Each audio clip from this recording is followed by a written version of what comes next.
Hi everyone, Kay Rashay here. Thanks for watching my video blog. It's all about manifesting the life you want, the place to be if you want to create the business and life of your dreams. So tonight I just wanted to come and share a couple of quick tips about how to make your marketing copy not boring. Now, I have to tell you the reason why I use that terminology. It was actually given to me by my closest business advisor, my 9-year-old daughter. So tonight, I was laying in bed, with my laptop, typing away, doing some work as I often do. And she's like laying in bed next to me, reading one of her books. And I was actually working on my company, tweaking my company's vision and mission statement. And I started reading out loud some things that I had written. And she turns over and says, "Now don't make it boring, mommy." And I said, "Excuse me?" She said, "Don't make it boring.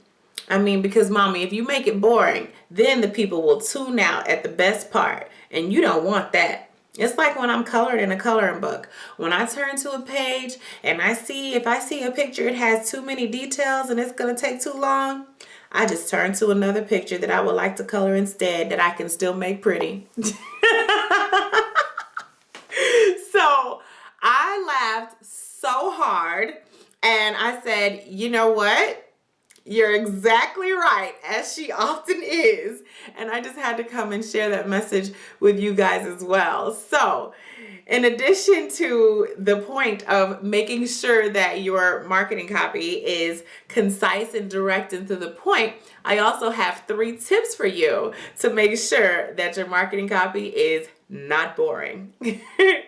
So my first tip is to set a clear intention before you actually create the copy. So when you sit down with your marketing team to create your marketing copy, you want to get very clear on your intention. What is it that you want the end user to do? What action do you want them to take? Or what message do you want them to receive? Get very clear on that.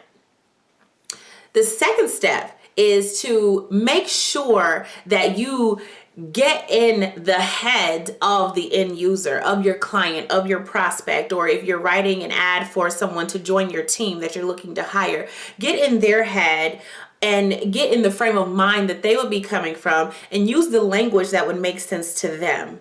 So while you're setting your intention, you also want to sit and get in the head and in the mindset of the end user, of your client or customer or prospect, and use the languaging that would make sense to them. Tip number 3 for making sure that you're creating copy that is not boring is to have someone outside of yourself to read over what you've written and to see if they totally get what your original intention was. So are they driven to take the action or to receive the message that you originally intended? Have another set of eyes on it. Luckily for me, I have my beautiful 9-year-old daughter, but ideally you would want someone who may be more in the area of your target market.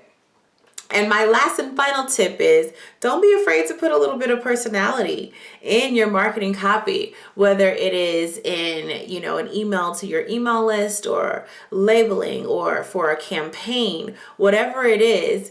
Make sure that who you are is apparent in what it is that you're writing. Those are my 4 tips for tonight. I hope they are helpful to you.